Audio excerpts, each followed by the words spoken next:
Salut, c'est Seb et Nico. Salut!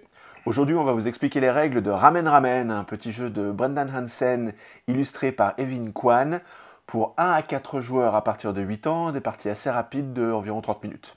Vous venez de rejoindre un fameux restaurant de ramen en tant que cuisinier, mais serez-vous à la hauteur de la réputation de l'établissement? Donc vous allez devoir faire le plus grand nombre de ramen et surtout les meilleurs ramen, ceux qui comportent les meilleurs ingrédients, afin de remporter la partie et d'être à la hauteur de la réputation du restaurant. On vous explique les règles tout de suite. C'est parti! Voilà, donc là nous avons une mise en place pour 3 joueurs. Chaque joueur a un bol de sa couleur en face de lui et une main de 4 cartes face cachée. Au milieu de la table, il y a ce qu'on appelle le réfrigérateur, donc 4 cartes face visible et une pioche. Le but du jeu va être à son tour de déposer les ingrédients sur les bols présents sur la table, sachant que pour scorer au maximum, il va falloir mettre des éléments variés, donc le moins d'éléments identiques dans le même bol de ramen. À son tour de jeu, le premier joueur va déposer 2 cartes de sa main, chacune sur un des bols présents sur la table. On ne peut pas poser 2 cartes sur le même bol. Par exemple, je fais ça. Voilà, ça c'est la première action. Et la deuxième action va être de vérifier si on peut servir un des bols, c'est-à-dire récupérer les cartes posées dessus. Donc pour servir un bol et récupérer les cartes, il faut que la somme des cartes présentes sur le bol soit supérieure ou égale à 14, ou alors qu'il y ait les 7 ingrédients présents dans la pioche dans un même bol. À ce moment-là, le propriétaire du bol prend le tas de cartes, le place à côté de lui, et ce sont ces tas de cartes qui permettront de scorer à la fin de la partie. Donc on peut récupérer ce tas de cartes seulement après avoir posé ces 2 cartes. Donc on ne peut pas poser une carte, prendre le tas de cartes et poser sa deuxième carte, ou servir un bol et après poser ses cartes. Voilà, pour finir son tour, le joueur prend une des cartes du réfrigérateur, re-remplit le réfrigérateur et complète à 4 cartes avec la carte du dessus de la pioche.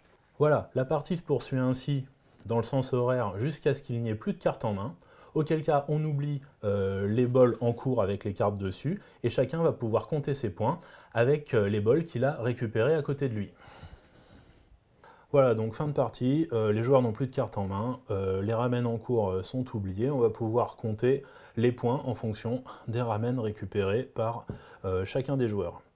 J'ajoute une précision, quand on dispose les ingrédients sur le bord, il faut bien qu'on puisse voir les chiffres afin que chaque joueur puisse voir où on en est, évidemment du décompte et de la variété d'ingrédients qui est présente dans le ramen en cours. Donc prenons notre premier joueur par exemple, il a 2 bols de ramen. Donc voilà, il avait bien atteint 14 points, il a 5 ingrédients différents, on peut bien voir par rapport aux couleurs. Donc 5 ingrédients différents, ça lui fait 5 points.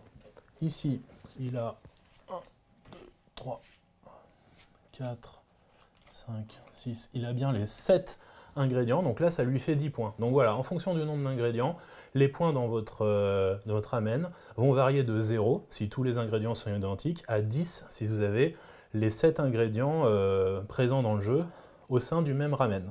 À 2 joueurs, les règles sont identiques, si ce n'est que les 3 bols sont joués en commun. C'est donc le joueur qui finit son ramen, donc soit en mettant le 7e ingrédient pour qu'il y ait les 7 ingrédients, soit en dépassant ou en égalisant 14 avec ses cartes, qui récupère le tas et le met à côté de lui. Pour ce qui est de la règle solo, vous jouez de la même manière, si ce n'est que vous retirez au hasard 4 cartes dans la pioche avant de jouer. Et après, les règles sont les mêmes que pour 2 joueurs. Le mode 4 joueurs se joue en équipe face à face, donc ces 2 joueurs sont ensemble, ces 2 joueurs sont ensemble. Chaque équipe a un bol commun, donc le bleu pour cette équipe-là et le rouge pour cette équipe-là. Et il y a un bol qui est commun à toutes les équipes. Donc dans ce bol-là, c'est le membre de l'équipe qui finit le bol, qui récupère évidemment le ramen qui est dessus. Voilà, c'était les règles de Ramen Ramen, donc un jeu de Brendan Hansen illustré par Evin Kwan pour 1 à 4 joueurs à partir de 8 ans et des petites parties d'environ 30 minutes. Le jeu est disponible dans votre boutique préférée et sur notre site www.don'tpanicgames.com. N'hésitez pas à nous suivre sur les réseaux sociaux. À bientôt. Ciao!